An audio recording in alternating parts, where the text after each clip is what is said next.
190 gram mixture of Na2CO3 and NaCO3 is heated and 11.2 liter CO2 is liberated. Calculate % of NaCO3 in mixture by mass. अब इसका करने का approach क्या है कि मिक्सचर में दो चीजें पड़ी हुई है, कौन कौन सी? Na2CO3 प्लस NaCO3, ठीक। टोटल मास है 190 ग्राम। सपोज इसे x ग्राम मान लेते हैं, इसे y ग्राम मान लेते हैं, तो मेरे पास इक्वेशन आ गई x plus Y should be equal to 190।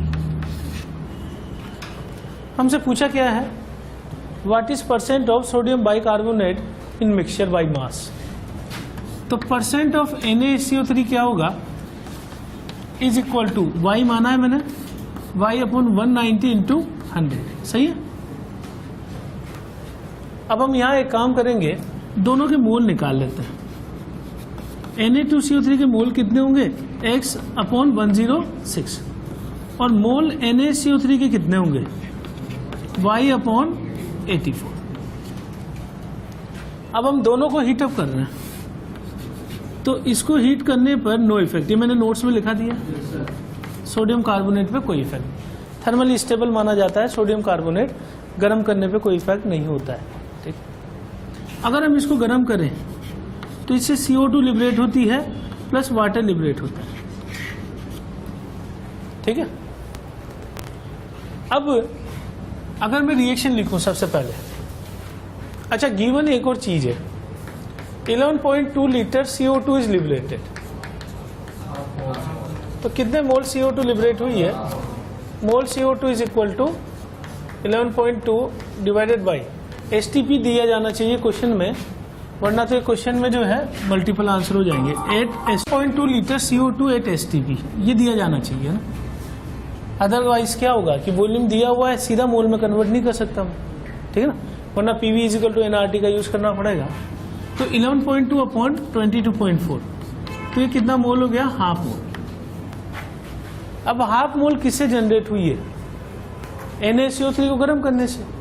Reaction हम लिखें कि NaCO3 जब हम हीटअप करेंगे तो यहां से निकलेगा Na2CO3, ये solid plus CO2 gas plus H2O gas. अभी बताइए कि मैंने H2O लिक्विड क्यों नहीं लिखा है, क्योंकि जब अपन हीटअप कर रहे हैं तो टेम्परेचर बहुत ज्यादा है, डेफिनेटली 100 डिग्री से ज्यादा ही होगा। अब 100 डिग्री से ज्यादा टेम्परेचर पे अगर वाटर फॉर्म होता है तो वो तुरंत किस फॉर्म में आ जाएगा, वेपर फॉर्म। रिएक्शन को बैलेंस कर लें, तो यहां आगे क्या करना पड़ेगा, 2, इसका मतलब mole NaHCO3 divided by 2 is equal to mole CO2 divide by 1।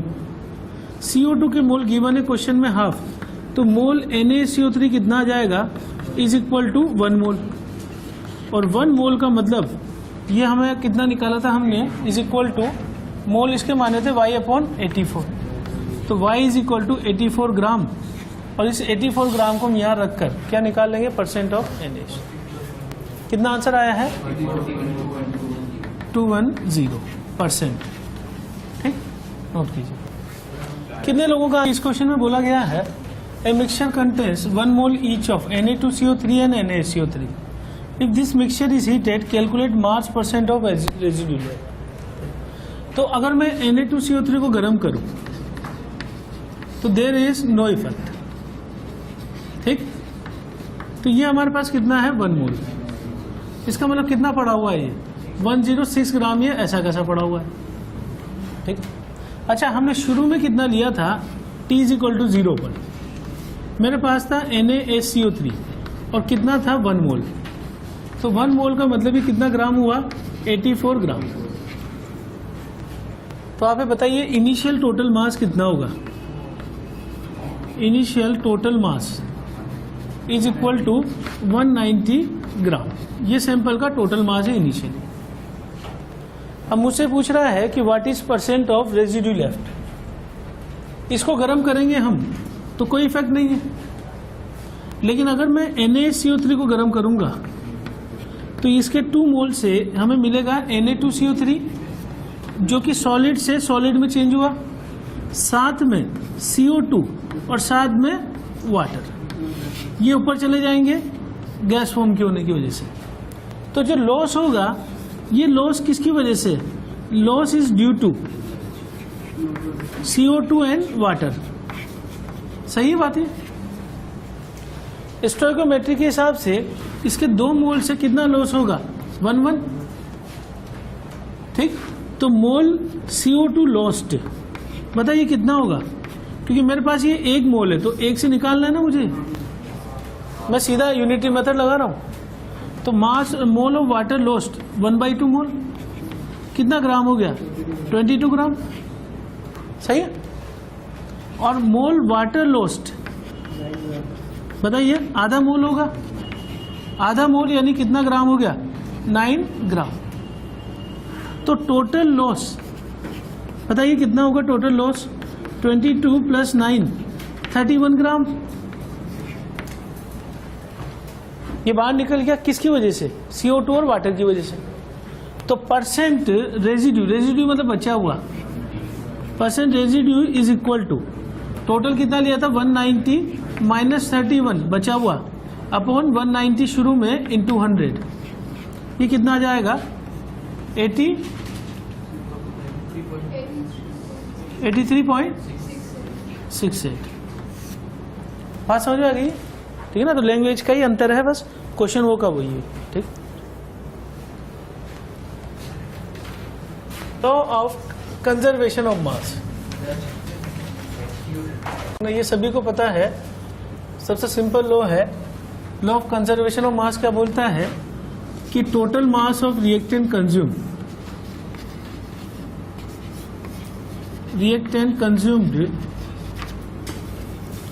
Is equal to total mass of product form, mass of product form. ठीक है। या इसको दूसरे वर्ड में हम बोल सकते हैं कि during a chemical reaction always mass is conserved. ठीक ना। और मास कंजर्व होने का मतलब क्या है कि जितना रिएक्टेंट खत्म होगा उतना ही क्या बनेगा? प्रोडक्ट। ठीक ना। तो क्या हमेशा law of conservation of mass apply होता है हर रिएक्शन में? नहीं। न्यूक्लियर रिएक्शन इसका एक्सेप्शन है। न्यूक्लियर रिएक्शन में मास लॉस होता है and that converts into energy, E = mc², Einstein की जो इक्वेशन है फेमस। ठीक है ना। बाकी जहां हम बात कर रहे हैं केमिस्ट्री की, तो जितने भी reaction other than nuclear reaction से, उन सब में हम किसको फॉलो कराते हैं? लॉ ऑफ कंजर्वेशन, यानी reactant is equal to product. ठीक, नोट कर लीजिए फटाफट। X ग्राम हाइड्रोकार्बन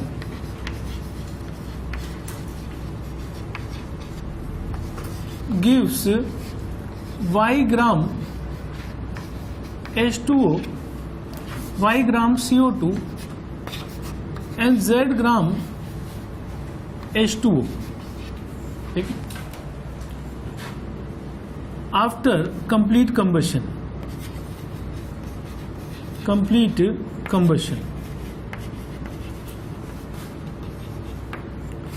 कैलकुलेट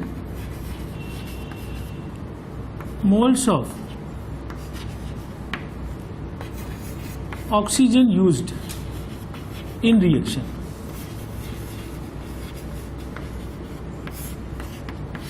अब क्वेश्चन को ध्यान से देखेंगे तो एक झटके में आंसर आ जाएगा इसका। अदरवाइज बच्चा क्या है ना, इसको सोल्व करेगा। कैसे सोल्व करेगा? देखो, ऑल्टरनेट अप्रोच, एक लंबा अप्रोच क्या होगा कि सबसे पहले वो CO2 का मास से मोल निकालेगा, फिर उससे ऑक्सीजन के मोल निकालेगा, फिर ऑक्सीजन का मास निकालेगा, या अगर मोल पूछा है तो मोल से वहीं रुक जाएंगे, फिर वो वाटर का मोल निकाल के उससे ऑक्सीजन के मोल निकालेगा। ये एक लंबा अप्रोच है। अगर हम लॉ ऑफ कंजर्वेशन ऑफ मास लगा दें तो एक झटके में आंसर आ सकता है। बताइए क्या आंसर होगा? दिमाग लगाइए इसमें। 1.5 कहां से आ गया? इसका आंसर सीधा आएगा x minus y minus z upon 32। कैसे आया समझ लो। देखो, हाइड्रोकार्बन बोल दिया तो उसके अंदर सिर्फ क्या पड़ा हुआ है? Carbon and hydrogen. इसकी रिएक्शन किससे कराई? O2 से। क्या बना? CO2, और साथ में क्या बना? वाटर। ये X ग्राम का कंप्लीट कंबशन, ये कितना बना? Y ग्राम। ये कितना बना Z ग्राम। अब देखो मैं इसलिए करा रहा हूँ ये क्वेश्चन कि ऐसा नहीं कि सारे क्वेश्चन टफ होते हैं, ये क्वेश्चन देखते ही हो सकता था अगर अपन थोड़ा कॉमन सेंस लगाते तो। ये x ग्राम कंप्लीट कंबशन से इसमें चला गया, ठीक है। Calculate moles of oxygen used in the reaction, तो आप बता सकते हो ना कि ये कितना मास काम में आया। कौन सा लॉ लगा दें, law of conservation of mass. क्या बोलेगा कि टोटल मास ऑफ रिएक्टेंट यानी x प्लस इसको जो भी मान लें अपन, सपोज इसको x1 मान लेता हूं, तो x plus x1 is equal to y plus Z. Total mass of reactant consumed is equal to total mass of product form. तो बताइए x1 कितना आ गया, x minus Y minus Z gram में आ गया। और अगर मोल पूछा हो ऑक्सीजन के तो इसका मास x1 अपॉन 32, इसको उठा के यहां रख देंगे आंसर से। बताइए कुछ गड़बड़।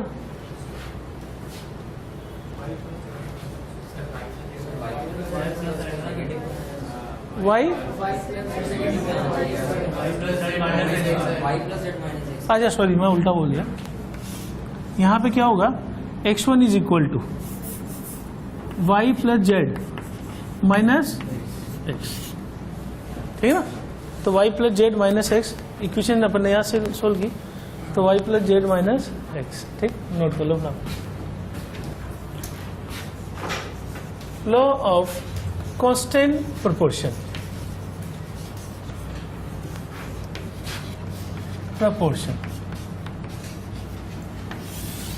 लॉ ऑफ कांस्टेंट प्रोपोर्शन ये बोलता है कि for a compound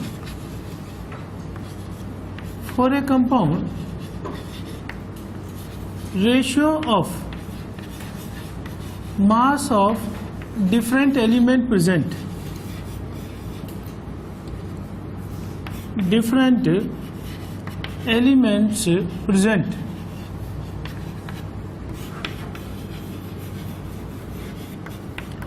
is always same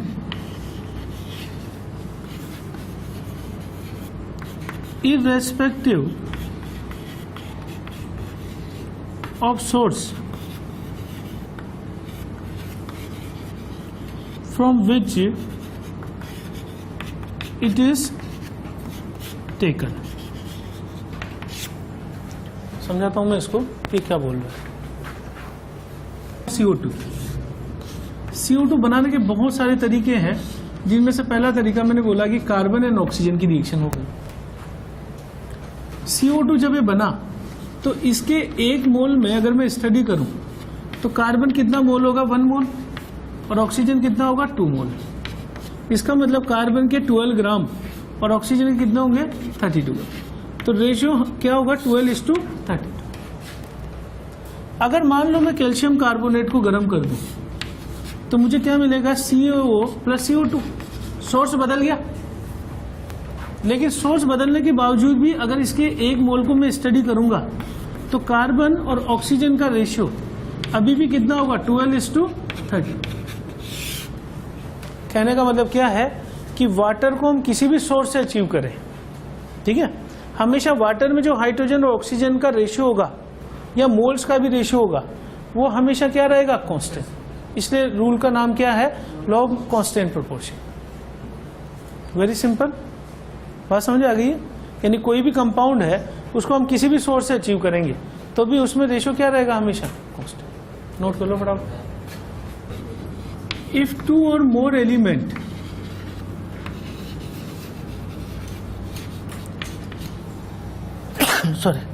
if 2 or more elements react with each other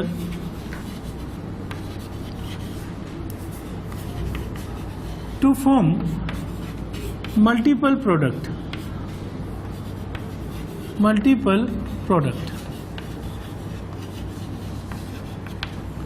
then for fixed mass of one element,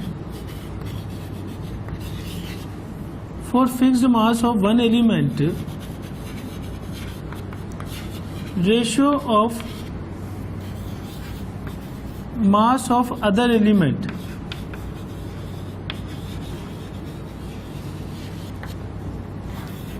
bear simple ratio, simple ratio. इसको समझाता हूं मैं क्या बोल रहा है क्वेश्चन में कि अगर हमने दो एलिमेंट लिए हैं, अलग अलग कंडीशन में ये दो एलिमेंट रिएक्ट करके डिफरेंट कंपाउंड्स बना सकते हैं, तो उन सारे कंपाउंड्स में अगर मैं किसी एक एलिमेंट का मास फिक्स कर दूं, कांस्टेंट कर दूं, तो जो दूसरा एलिमेंट होगा उसका जो मास होगा वो रेशियो हमेशा एक सिंपल रेशियो होगा। सिंपल रेशियो का मतलब इंटीजर रेशियो। एग्जांपल समझा रहा हूं कैसे। हमने एग्जांपल लिया कि कार्बन और ऑक्सीजन दो एलिमेंट हैं और ये आपस में रिएक्ट करके दो कंपाउंड बनाते हैं, एक बार कार्बन मोनोऑक्साइड, एक बार CO2।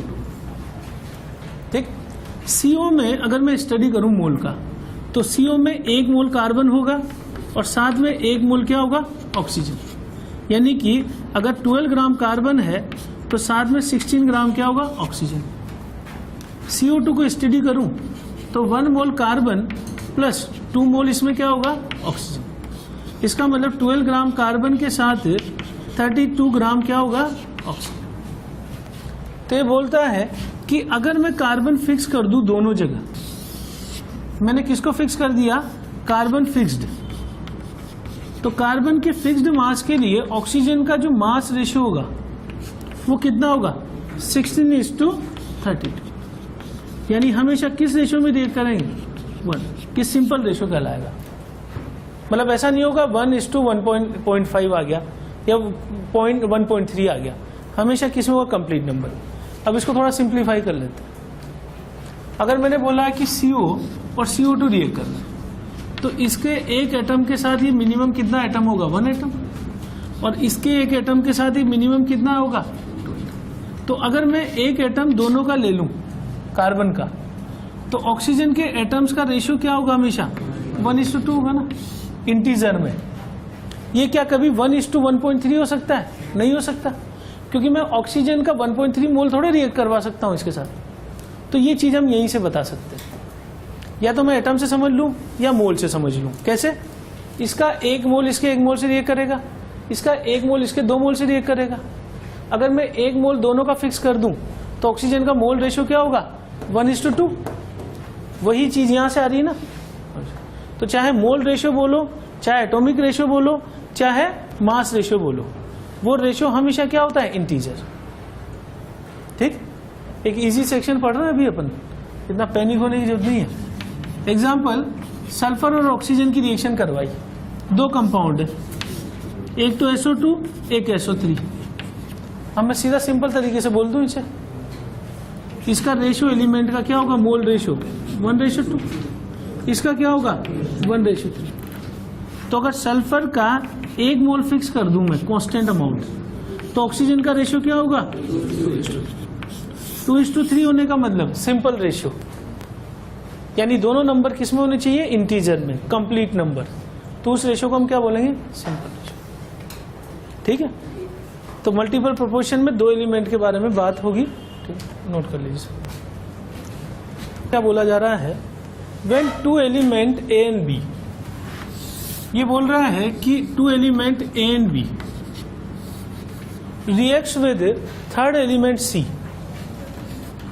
तीसरे एलिमेंट C के साथ रिएक्ट कर रहे हैं टू फॉर्म 2 डिफरेंट कंपाउंड्स। मान लीजिए इसने कंपाउंड बनाया AC and BC। ठीक, आगे बोल रहा है then ratio mass of A and B in these 2 compound for, यहां से फिक्स्ड मास ऑफ C, ये मिक्स लिख दिया मैंने, फिक्स्ड मास ऑफ C। ठीक है ना, तो अगर इसमें मैं C फिक्स्ड कर दूं, C फिक्स्ड कर दूं तो A और B का जो रेशियो होगा, this ratio is equal to ratio of A:B in compound AB, compound AB। समझाता हूं मैं इसको क्या बोलना चाह रहा है। When 2 element A and B reacts with third element C to form 2 different compounds, different compound मैंने बोल दिए A, C and BC।